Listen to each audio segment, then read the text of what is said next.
Les vierges sages, ce sont ces femmes qui attendent le roi, Jésus-Christ de Nazareth, qui viendra nous chercher dans les airs, mais qui attendent aussi le roi, celui-là que Jésus a prévu pour leur vie, pour cheminer ensemble, pour que vos vies impactent une multitude.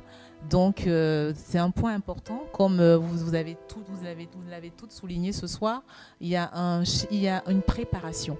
Il y a la préparation qui est très importante. C'est quelque chose d'important. Se préparer, attendre, être dans l'attente, mais accepter d'être préparé, accepter d'être façonné par le Saint-Esprit.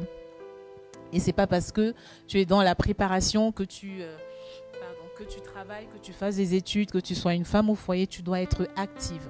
Ne sois pas cette femme qui est dans la préparation, qui rêve seulement du mariage, qui dort, je veux me marier, tout. Non, tu dois être active pour le Seigneur. Tu dois être active. Il y a beaucoup de gens autour de toi qui ne connaissent pas Jésus-Christ. Jésus-Christ a besoin de toi.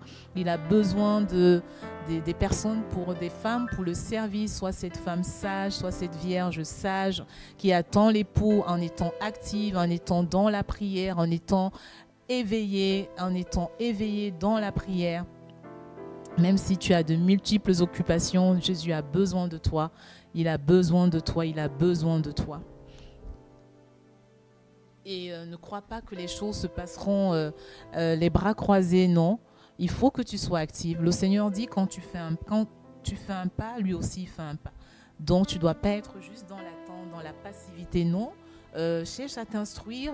En France, on a beaucoup d'opportunités de formation. Cherche à te former. Sois une femme de valeur. Aie une valeur dans la société. À quoi sers-tu? Tu peux être une femme au foyer, mais tu as une valeur. Parce que être femme au foyer ne veut pas dire que tu es une femme rabaissée. Non, au contraire. Ton objectif, c'est que ton mari soit respecté, qu'il réussisse, que tes enfants réussissent, parce que il y a des femmes qui pensent aujourd'hui que pour s'épanouir, il faut forcément travailler.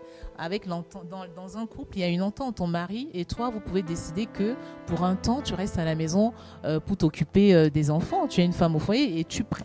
Tous les jours, tu pries pour ton mari, tu pries pour ton foyer, tu pries pour les âmes perdues, tu pries pour tes enfants, pour qu'ils réussissent. Tu dois être une femme active. Ne sois pas cette femme qui est paresseuse, qui ne lit pas, qui ne s'instruit pas, qui passe son temps à manger seulement. La gloutonnerie, c'est un péché, c'est écrit dans la Bible. Il y a des femmes comme ça qui passent leur temps à manger, à dormir. Ne sois pas cette femme-là.